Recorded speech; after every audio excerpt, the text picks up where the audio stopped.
And today I was on a call with Scarlet DAO, which is a DAO that some of the Rutgers students are putting together.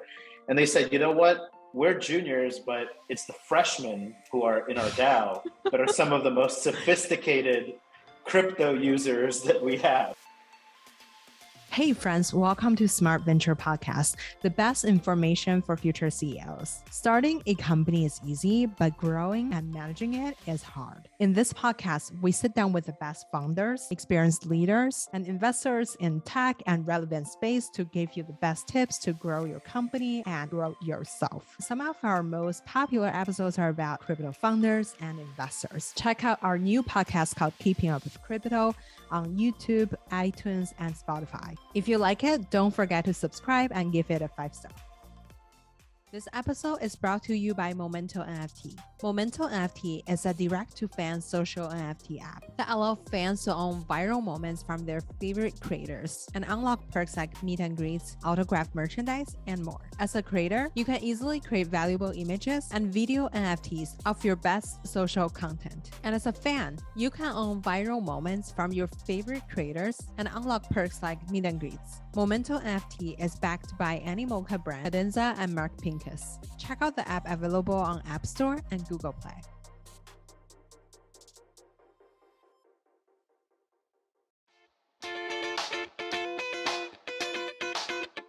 Hi, Jake. Thank you so much for coming on the show today. Hi, thank you for having me. Okay, so to start off the show, we'll give the audience a little bit of your background. You studied math and then you started coding when you were 14. Both of your parents are engineers and you work at hedge fund and research company. And then now you're the CEO and founder of CoinFund. And to start the show, I would love to, listen to like the TLDR of like how you got here from your perspective. Yeah, I mean, so you kind of nailed it. My mom and dad are engineers. We had a computer in our house, like from the early days in the 90s. Learned how to code early on. Got on the internet at 1995. Never really got off of it. I think that's when I joined the metaverse. Been kind of an earlier tech throughout my life. Had a 10-year career in mostly financial technology, but also a little bit of pure tech at Amazon, where we're doing some like ad tech and things like that. And then in my last role as CTO of a research company, we studied a lot about private pre-IPO tech companies and how they work and how they build businesses and how they go public and all this stuff. And that was really, my entry point into being more of an investor. Mm-hmm. And then started CoinFund as one of the first crypto native firms and one of the first asset managers to recognize crypto as its own new asset class. And that was in July 1st of 2015. So we're like about to celebrate our 7-year anniversary. And so it's been a journey. We have something like 150 portfolio companies today, all across the blockchain technology space. Over 30 employees at CoinFund across Boston, New York, and Miami. A few other places, and just really excited because it's a really exciting time to be in crypto. Totally. Okay, so first of all, like who is on your personal board of advisors? And so let's talk about the fund product and then people. So like you guys invest in tokens as well as like doing a lot of venture investing. So when you're thinking about structuring your fund, like how do you think about like creating a fund? And then like what type of people do you put together as your team? Because I saw most of the people are not coming from a tech angle, but coming from like a finance background. Like when you are thinking about like the new crypto fund, how are they different from like the traditional VC fund? That's a great question. Well, I think in terms of people, CoinFund has a very multidisciplinary team. We have people like myself who come from technology. We have people who come from finance. We have people come from banking. We have people who come from biotech, computer science, right? You name it. I think that works well because crypto is a really broad technology that's applicable to many different verticals. And so you need to bring like different disciplines together to like fully understand it. And I would also say like, I think there's a certain profile of person who comes to work at CoinFund and knows, the story of a lot of people from CoinFund. I've said this on podcasts before, but are people who have been like extremely successful in their traditional world roles. They're at the top of their fields. They're doing great work, and they come to CoinFund to express a passion for this industry, for this technology, for the space, for the new innovation that's happening here. And that has worked well because ultimately the most successful companies in crypto are the ones who bring crypto mainstream. They bridge the gap between weird, nerdy, deep tech and practical applications out there in the real world.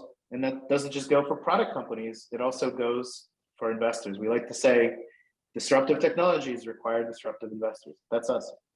Yeah. So when you're thinking about from a investment product perspective, like what type of people are your typical LPs? Like, let's say like, traditional type of LPs could be like institutional funds or, university endowments, but crypto is such a really, still like a really volatile asset, especially during, like last week, as we can tell.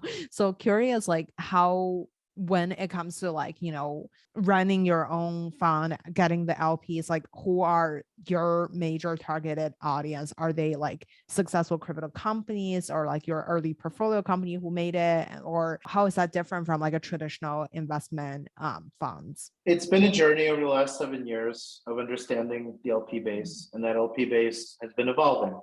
And 7 years ago, there was no institutions investing in crypto. It was mostly individuals or people who were like in the space.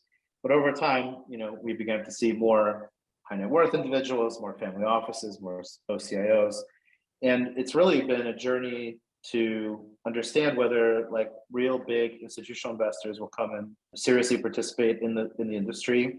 That has now, I think, happened. I think a lot of traditional large professional institutions have taken a serious look at the industry, and a lot of them have written checks. I think the checks are all. I think they see this as a longer term opportunity, kind of like a new internet.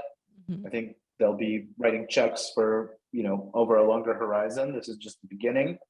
But the general story is that those investors have become over time more and more and more and more sophisticated and more institutional and larger. And at CoinFund, we take that very seriously, and we run an institutionally operated firm, meaning like we want to build products like that are acceptable and safe and compliant for institutional investors. Totally. When you are thinking about, shaping your own fund, like, so I think we chatted a little bit about like, you guys were investing in crypto, basically tokens, and then you guys have like a separate arm for NFT investing. And then there's like another investing vehicle for just like venture investing. How big of a portion do you spend your energy or like capital wise? Like how big do you put in each pool? Like most of the strategies are venture strategies. So we have strategies that are in venture. Some of them are in early stage, sort of seed series or pre-seed to Series A. We're just rolling out our new venture fund, which is more like a classical venture fund for Series A and B, and we also have a liquid fund. So kind of 2 out of the 3 strategies are venture focused. When you are thinking about like investing in crypto related companies, like, so we just like, we just talk about like the new trends. Like, do you want to chat about like, what are something that you guys are passionate about right now? Totally. And there's so much, it's hard to keep track, but I'll just say, I'll give you a couple. So like I've been a huge fan of the NFT space, as you might know.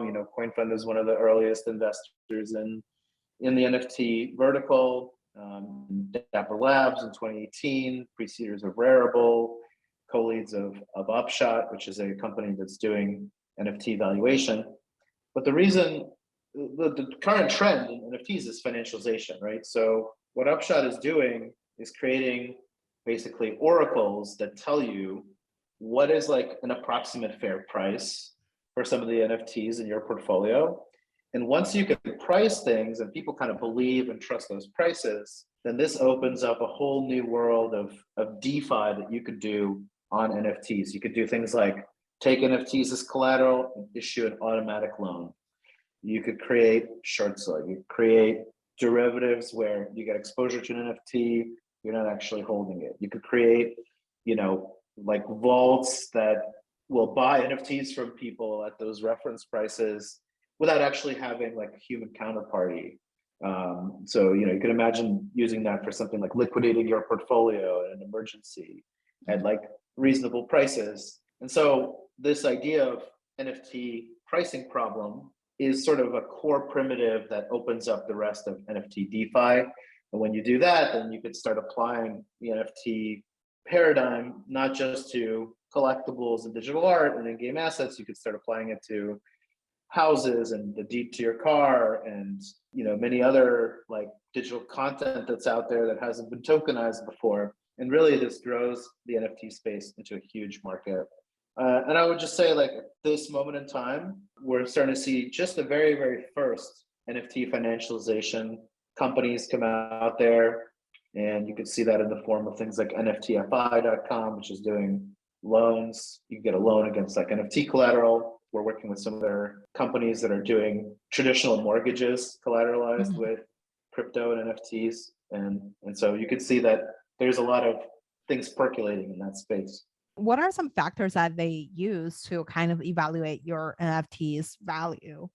Is that the rarity or like how many people demand it? Like what are some like factors that they took into consideration? Just curious. I wrote a whole post on NFT appraisal, which is called Appraisal Games and NFT Liquidity Problem, which you can find on our Medium. But essentially, like, about a year and a half ago when I published this post, there were like many different approaches to creating NFT valuation. Like some people said, let's talk to the experts and we'll like crowdsource experts' opinions about what they're, what the NFTs are worth. And other people said, no, we got a machine learning. And someone else said, no, we have to like create derivatives and they'll imply the price of the underlying NFTs. And that's how we'll find out their price. A year and a half later, it looks like the machine learning approaches have actually been sort of at the forefront here, because machine learning is really, really good at taking different informational factors and outputting, things like this.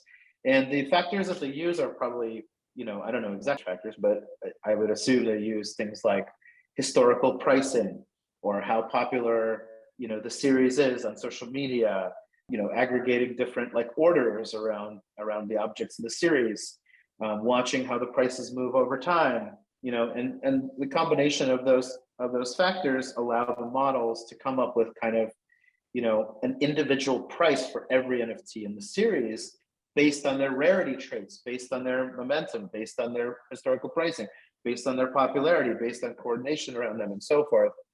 And these models do a pretty good job. Now, the downside of machine learning approaches is that they're not on chain. These are all like proprietary models that companies own, and they tend to open up like APIs for people to sort of get the pricing, but they don't necessarily share how the pricing is derived, right? Those are, that's more like a proprietary thing. And the challenge there is there's still a lot of applications for that, but there's a lot of protocols that want that pricing to be on chain. And so I think we'll see some innovation over time as well, where machine learning and AI models will be computed in Web3 in a decentralized manner, and they will be sending those prices on chain. And by the way, at CoinFund, we're investors in a company called Jensen.ai, which is exactly that. It's a decentralized network for computing AI models. Check it out.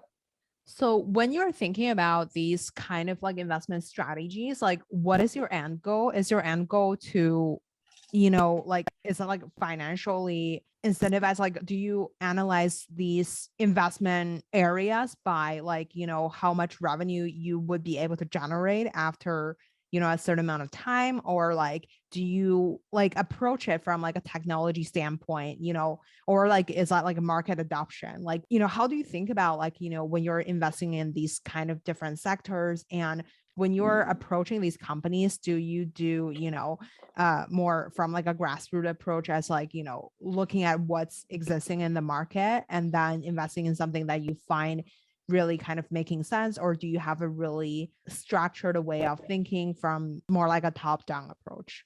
That's a great question. I think if we were just looking for traction, we would be very much reacting to things that already happened in the market. So we like to be a little bit more proactive than that. Actually, Upshot's approach, Upshot didn't start out as an NFT valuation company. Upshot started out as a decentralized insurance company, and then they related to ways of validating claims on chain, and they went into like research about a protocol, or I should say economic mechanism called peer prediction that would enable them to do that. And I worked with the founder, Nick Emmons, in an accelerator program where we both like sat down and looked at these algorithms. And one thing that occurred to us is that, hey, we could apply this to valuing illiquid assets. And the most obvious one was NFTs, like in the crypto space.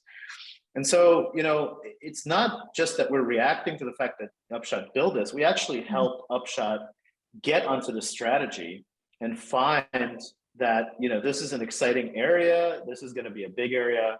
And their approach is applicable to that area. And that's how we tend to approach, different investment areas at CoinFund. We are thesis and trend driven. We try to form theses about like which trends are going to be, the most impactful and coming up next. We like to then, do a bunch of research in those areas, talk to a lot of teams and understand their approach and sort of come to an opinion about who are the best teams and what are the best approaches. And like, in a way, I've come to appreciate that about being an investor is that, you have a higher level view toward these market processes and innovations that are happening. And you're actually able to advise your companies who are very heads down in their own products and kind of their immediate competitors and ecosystems, but not really always watching the broader trends of what might be technologically innovating sort of around them. And so that's one of the things I really enjoy about being an investor is like having that view. Totally. So you hired some really successful people in the traditional VC, people who are already kind of successful in their own category. How do you manage them? You seem like younger than them. And then like, of course your experience is great, but when you're managing someone who is more senior, like how do you kind of like, making sure that like, everyone is moving to the same direction? How do you manage a fund as the CEO? Well, I think CoinFund is generally a pretty, first of all, entrepreneurial organization. A lot of the people here are extremely motivated, extremely self-starting, are operating at a very high level of functioning kind of in their fields. And which is not to say that we don't, we don't have management or that we are disorganized, right? But there's a certain kind of bar that people have at CoinFund that enables them to function more autonomously, I would say, than folks in like larger corporations or something. We love to hire people who are, first of all, adding like multidisciplinary perspectives to our team, and also like bring tremendous expertise to solving the kinds of problems that we need to solve. And so David Peckman is an amazing example of someone who has bridged the gap between the crypto world and the traditional world. So David was at Bedrock for 13 years. He's done a ton of traditional tech investing, consumer tech, and he brings that wisdom and that experience with him as he joins CoinFund to express his passion for wanting to do crypto, all day long. And so, and then on the other hand, like I bring a lot of expertise in the, let's say, infrastructural technology space, like of blockchain. But when you put David and me together, and some of our other partners as well, we're a dangerously knowledgeable team about both how companies are built, what things have worked and didn't work in the past, what technologies are viable in crypto, and what are the best practices for, bringing some of these technologies to market. And so I think that's what makes our team really strong. When it comes to like the core hires, I guess like how do you meet them? For example, David or Chris, or like how do you meet these people? And then how do you, I want to say, I don't really know if you convince them or they convince you, like how do you make the best people to work for you or work with you, whatever you feel like it's the best? I mean, it's been a mix. Some people have come across our desk and we got to know them and we really love working with them. Some people we pitched and pulled in. It's definitely been a mix, but I think what attracts people to CoinFund is, first of all, our culture, which is, again, very, very self-starting, very entrepreneurial. Our employees give us feedback that they love how collaborative everyone is at work. Nobody is afraid to ask questions.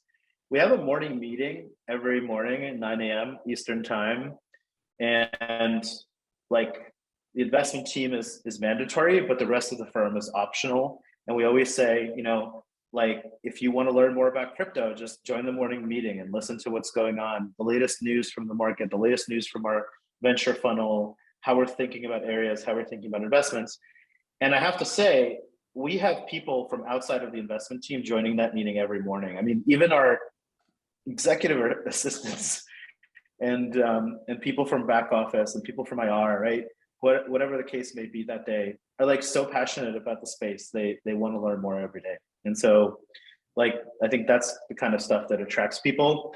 Mm-hmm. And the other areas are, of course, being successful, right? Making incredibly informed decisions, being, coming at this problem with the experience of professional asset management from the traditional world, and really thinking about how to make investments in a disciplined way, how to manage risk, how to talk to, your LPs in productive ways. And our LPs have put a lot of faith in us to perform in that way.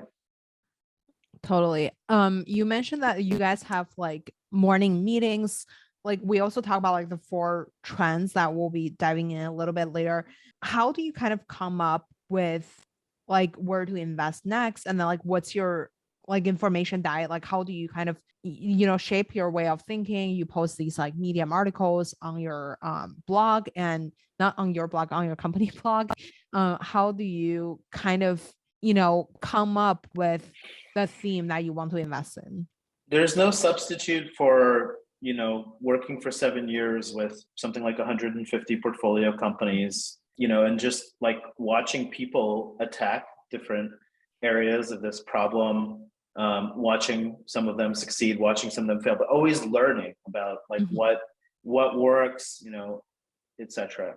And so when you're working so closely with some of the best people who are building at the forefront of innovation in this industry, it starts to become easy to kind of anticipate what might be coming next, right? If I have a strong conviction that NFT valuation pricing oracles will be coming out, then there's good reason to believe that a lot of NFT financialization might come next. And someone said on a podcast or something, like someone much smarter than me, I guess, said that in like 1880, it was like really pretty easy to predict that cars would be invented soon. Mm-hmm. But it was very hard to predict that cars would cause traffic jams. Mm-hmm. And I think like the point of that sentiment is that, in crypto, if you're watching the technology, if you're watching the innovation, if you're talking with teams, it's pretty easy to predict kind of like what technological trends might come around next. But it's very hard to predict what the applications and the implications of those trends would be. And that's what we're always like trying to get better and better at. Totally. So let's talk about the trends. So we talk about the NFT financialization, and then what about, DeFi, Web3, and omni-chain world? Let me start with the omni-chain, because then I'll work DeFi into that. But so, I always say, right, the way that you think that base layer blockchains will sort of compete with each other and share their market shares, right? The way that you model that in your mind is probably the most important question that you need to figure out for yourself as an investor in crypto. So for example, there's some people, and this is no longer a popular view as much, but there were some people years ago who said, you know what, Bitcoin is the only blockchain that anyone will ever need. All these other blockchains will eventually fail, and Bitcoin will be like the most secure one, and everything will be done on Bitcoin. That view is not worked out that well, right? But there were people who share that view. But if you have that kind of maximalist view, like why would you ever invest in Ethereum? Why would you ever invest in Solana or an alternative chain? Then there's people who say, hey, like there's going to be maybe a couple of blockchains that will consolidate like all the activity of crypto, and that's all you'll ever need. And I think that view is becoming a little bit tired as well, because what we're seeing out in the market are toolkits for different, different kinds of blockchain technologies, where now you can launch a blockchain very, very quickly. You have things like Cosmos, you have things like Polkadot, you have things like Celestia.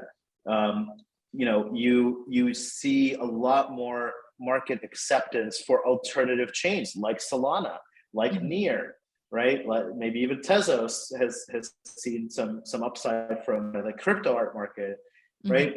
And the picture that this is painting is that there's actually going to be like millions of chains that are maybe like app dedicated chains. Like every network might have its own blockchain, and those blockchains are going to be interconnected together. And so when you have a market with as many blockchains as we have today, there becomes a lot of demand for connecting them together and being able to move assets across them. And that's called interoperability technology.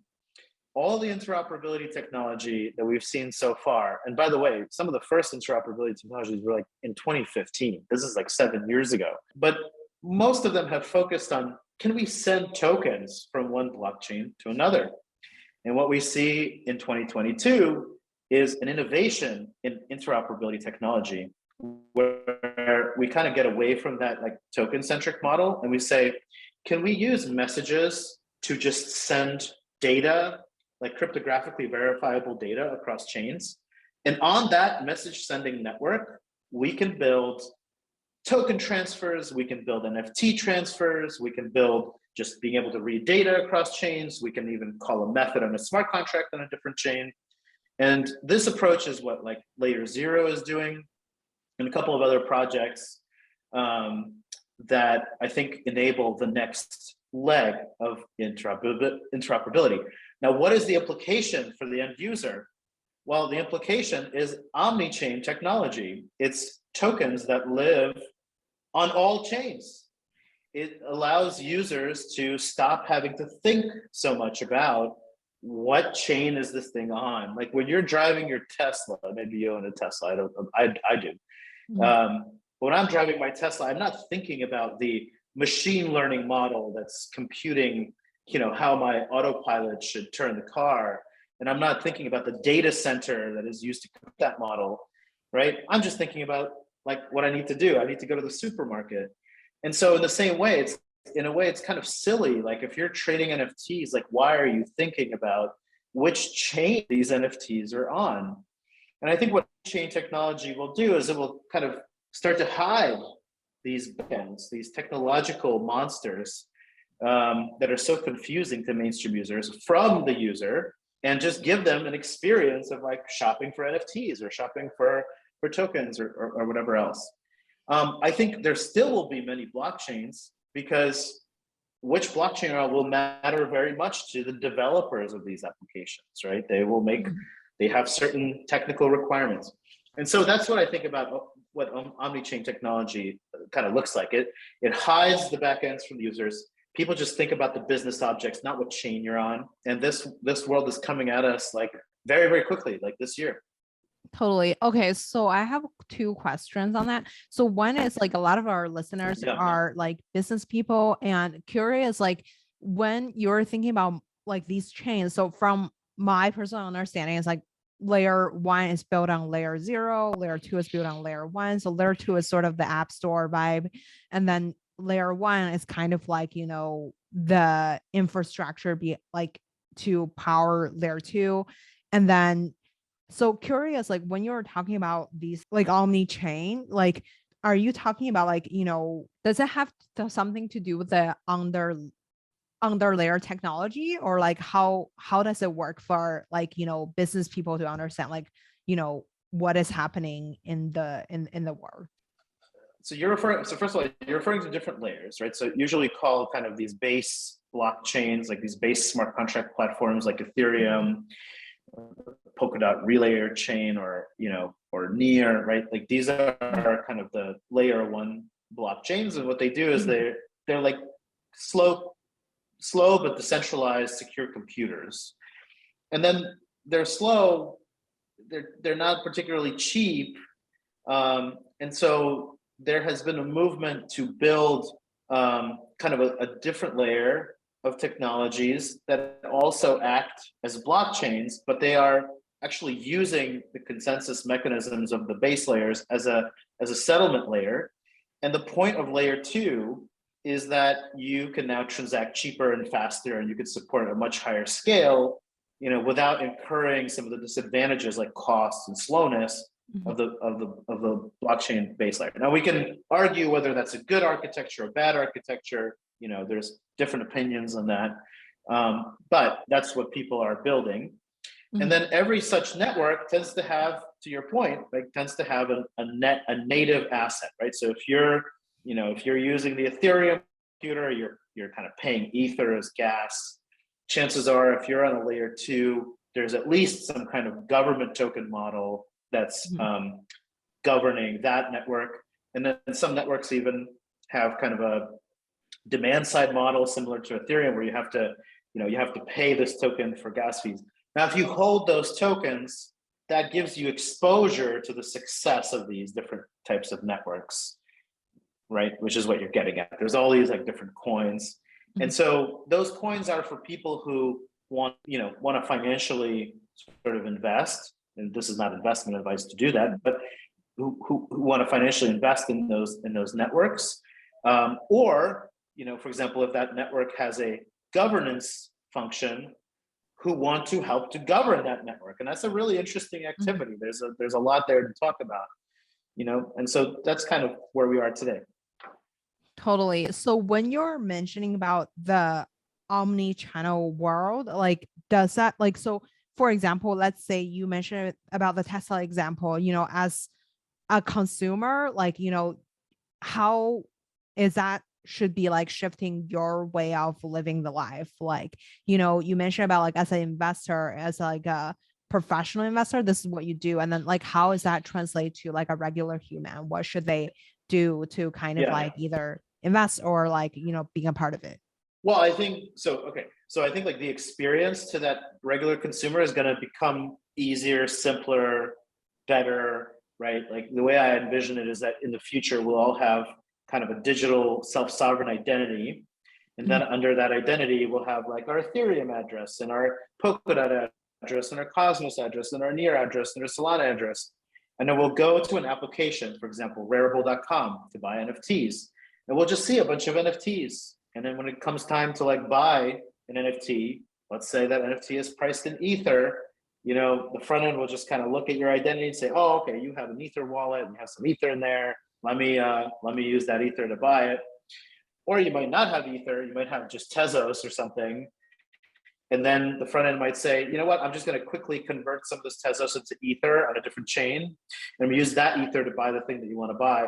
And for the most part, the customer doesn't have to think about it that much. Maybe they'll see a receipt of those intermediate transactions that happened, right? But ultimately, it'll just be I want to buy this thing. Okay, boom, here you go. Now that's from the consumer perspective, improved experience. From the investor perspective, that's what makes interoperability technology some really interesting kind of networks to bet on, because even though they're not necessarily as complex as a whole smart contract, Turing complete virtual machine enabled base layer, these interoperability technologies are going to serve some major volume as people move assets across these different chains. And so, these are going to be some of the biggest volume bearing networks out there. And so they make an interesting bet. Totally. When you were mentioning about let's say the NFT financialization. So right now, when you're looking at these consumer brands, what they're doing is let's say Starbucks launched an NFT, Gucci allows people to pay from Bitcoin. You see a lot of these big brands started paying attention to this. However, I feel a lot of the function that when you're purchasing a car or a house or something, you're still using a paper to prove that you own this thing, or you're still signing legal document on paper, right? So I feel there's a lot of the fancier version of it was kind of started happening in digital, in the consumer brands. But when it comes to real life utilities, do you see any trends on that, or do you feel it's still more towards consumer people buying something? it's like more like on the fluff side than like, the utility side. People have the choice to purchase like groceries through like a cash or like a credit card, but like they're still, that's like the main way of paying it. I mean, sure, you can have the way to use crypto to pay something, but like most people are still using cash. Like there's no function that's not replaced by the technology itself. It's more like the function that's like a good to like nice to have, not like a must have. Absolutely. So there's like two things to say. So you're kind of making the point that like, okay, well, we already have ways to transfer money. We already have banks, we have bank accounts, we have financial services. Crypto can do all of those things, but what gets people to like switch? What is different about crypto? Well, one thing to say is you're right in the sense that some of those functions are covered by the traditional world, but in general, these crypto technologies are more efficient, right? So I could send money like quicker, I could cross borders quicker. There's something about the fact that it is digital and is being sent over the internet that allows us to just be more efficient. And with that is also globality, right? A lot of the markets in crypto face an open global public market. Like if you look at artists selling NFTs on OpenSea, that is a market that anyone in the world with a phone and an internet connection can just pull up anytime, right? And so automatically, those things are different. It's more efficient and it's more global. The other thing to say is a lot of this stuff is, it's generational. It's like the younger people tend to gravitate toward virtual worlds and Roblox and Fortnite, and they tend to be a lot more comfortable with the internet, with meeting people online, with various digital technologies. I used to, for my undergrad, I went to Rutgers University, and today I was on a call with Scarlet DAO, which is a DAO that some of the Rutgers students are putting together. And they said, you know what? We're juniors, but it's the freshmen who are in our DAO that are some of the most sophisticated crypto users that we have, right? And so it goes to show, and I also talked to like a law professor who, in his law class, he said, raise your hand if you own a stock. And like some people raise their hands. And then he said, raise your hand if you own some crypto. And like everybody raised their hand, right? So another thing to say is this technology is generational and it will naturally come to fruition as these generations sort of come to take over. And the last thing to say is, it's also a little bit about crypto getting out there in the form of wallets. Like when I think about, like who is going to make the biggest impact to get crypto adopted, I think in terms of like who's going to create the most wallets that mainstream people use. And the power of having a mainstream person with a crypto wallet that they can use is that you can start to show them financial services that they really never have had before, at an efficiency rate that they never have had. So I'll give you some examples. Absolutely, crypto can give you a differentiated financial service. One of those financial services is just earning a yield on depositing your US dollars, right? Like there are apps out there today, I'm thinking one called Echo, for example, where a very mainstream person could just move money from their bank account into this app and earn a 3% APY that I think is generated by DeFi in the backend, but they never think about DeFi. They never touch DeFi, right? They're just getting this incredibly good deal on yield, because if you go over to, I don't know, the Marcus product from Goldman Sachs, I think the rate there is something like 60 basis points, right? Today. And so, just on that product, you're getting a very differentiated financial service. Never mind when you could start to kind of do like a mortgage where you take some of your crypto assets and put them in as collateral, you earn some yield and you offset the interest rates on your mortgage. There's a company that's going to be in our portfolio that's doing that, right? Traditional world mortgages with kind of tax advantages and also the ability to use crypto collateral. So you don't have to sell your Bitcoin to buy your house. And like I said, like once you get these wallets into the hands of millions of people, you could start to open up a suite of financial services for them that really like haven't been as efficient or accessible before. And, you and I are in the United States, think about how impactful this would be for Latin America, for the unbanked elsewhere in the world, right? These are phenomenally transformational technologies. Totally. When you're thinking about like, let's say like the NFTs, like in terms of the current stage, we're seeing like the top performers like kind of having a merge, like, or already had a merge. And then like, I feel like it's really like, only the top projects can like make it. Like, do you think this will keep happening, or do you feel like there's more, people will adopt like other kind of utility to it? So like, more, it become more spread out, like, because right now, we're seeing like CryptoPunk and Bored Ape like merge into one, and like, people are having a lot of hypes on the top projects. Yeah. Do you see like still like people can come and like make really good projects? Yeah, I don't see that process like stopping anytime soon. I tend to think about like NFT series or collections. I think of them as brands. And just like any other brand, they have a logo, a website, a community, a Discord, people who like really care about the subject matter, people who trade it. I think what you see with Yuga Labs and Punks and things like that is, people trying out the positioning that these types of communities are actually a new type of media property. Like if you think about the traditional media property from TV from years past, probably the most famous successful one was The Simpsons, right? Simpsons ran for, I think they're still on, right? They ran for like many years, and from like 1989 or something like that, right? There's all this like Simpsons merchandise everywhere. There's Simpsons IP. That whole media property is worth, according to Google, something like $8 billion, today. And I think that like folks in the NFT space are experimenting with this idea that like, hey, what if we were to take this IP, sell it, kind of to a bunch of people, and let those people develop that IP. Like for example, I'm a member of Nouns DAO, which is basically creating these cute little generative art characters called nouns. And they're sort of selling them every day at auction, and they go for like a lot of money. They go for thousands of dollars every day. And the idea is this is kind of a decentralized Disney. This is like, here, take this IP, like go build with this imagery, with these noun characters. And if you're successful, like this whole community will benefit from that.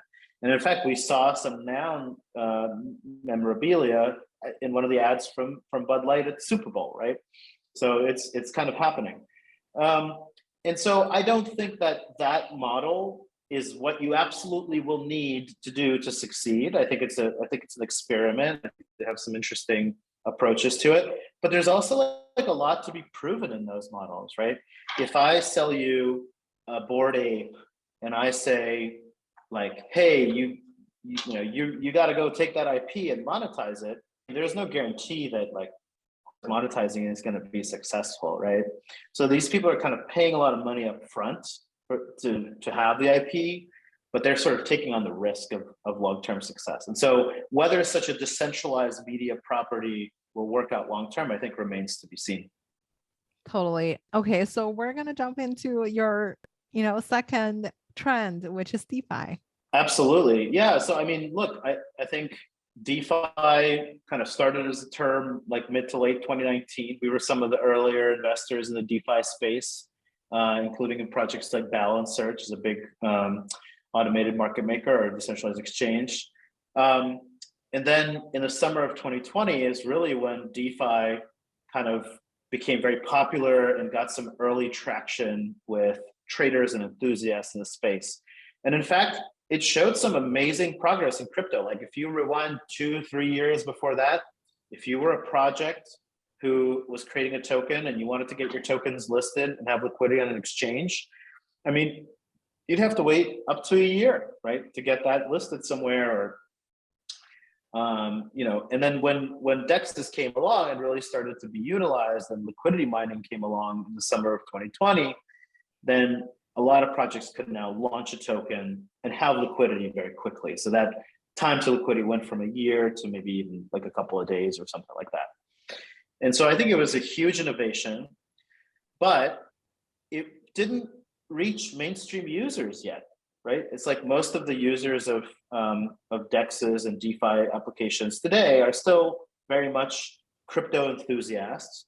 And what DeFi really needs to do from here is to go to market to mainstream users. And this is why I mentioned like apps like Echo or Fold, right? Or like things that kind of combine like that experience onto your phone in really usable ways where you could spend your crypto at the store, you could get rewards or gift certificates or whatever is the approach.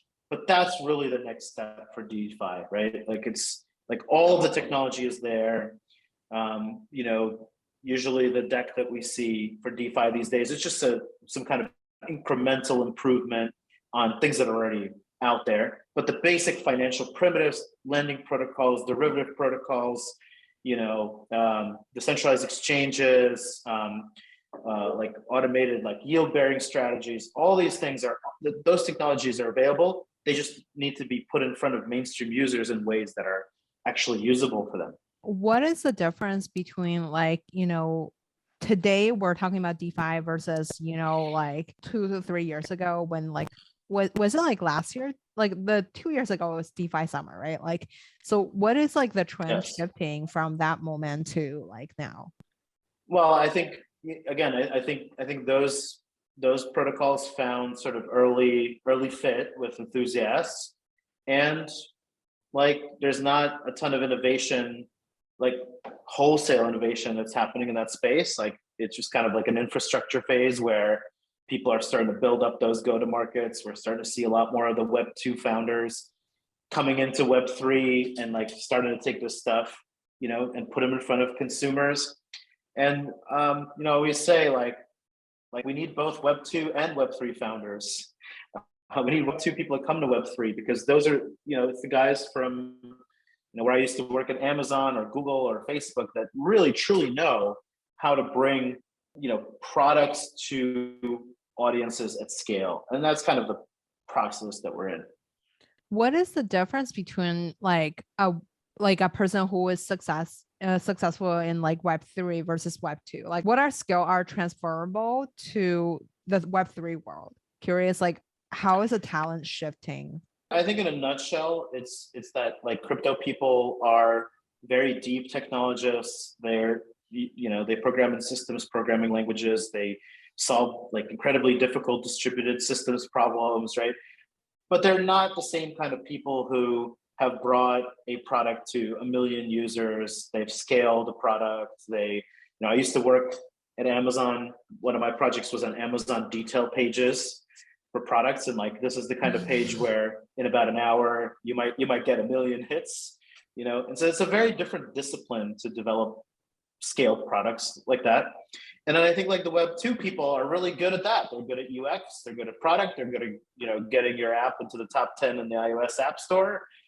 They know the best practices, they know how to retain users, they know how to build engagement.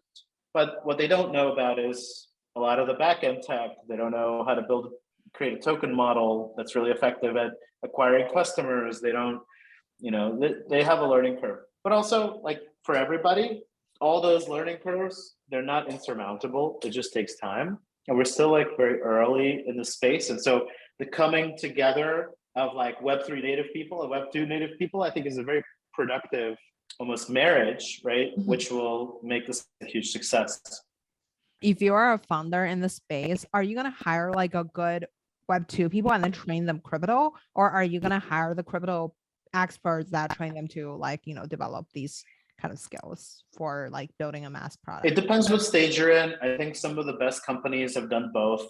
But like if you're building a very infrastructural thing in blockchain, then you want crypto native people who know how to deal with tokens and blockchains and decentralization structures. And then if you're taking that thing to market, you want the head of product from a big project at Amazon or a big project at Facebook, right? Because these are the people who are going to do that in the most effective way.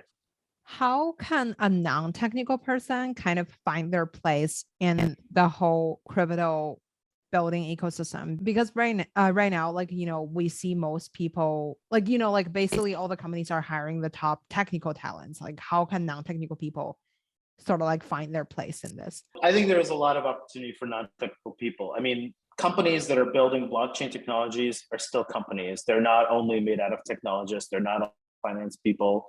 They need marketing, they need PR, they need project managers, they need people who are versed in legal, right? Like there's all kinds of domain areas that people might want to know about. Like you have companies building not just in finance, but also in architecture and real estate, and art, right? And so you're gonna the kind of the range of people that you can hire to work at a crypto company is really wide, and we see a really wide range of people in the space as well. Totally. So where are the last 1 minute fire round for you? So number one is like, what's your favorite book? Ooh, fiction or nonfiction? Either way, it's your book. Well, recently I've been reading Laura Shin's Cryptopians to sort of relive relive some of the history of blockchain. Who would you invite to your dinner party? Who would I invite to my dinner party? I mean, I absolutely love working with early stage founders who are building new and exciting, innovative technologies. So whenever I'm at a dinner party, I'm usually hanging out with people like that. Who makes the biggest impact in your career? Oh, it's so hard to like boil that down to one person. But I think I've had an interesting trajectory in that I had a great experience at Amazon working with some of the most smart technologists out there, and also like learning how to be a manager of a team. I ran a team of about 10 over at Amazon, and that enabled me to become a CTO later. And in that company, I learned about how companies are built and what they're made of. And all of my traditional world experience really prepared me for starting my own company. But there's no one that I learn more from than kind of the people that I work with every day, right? They're some of the smartest people in crypto.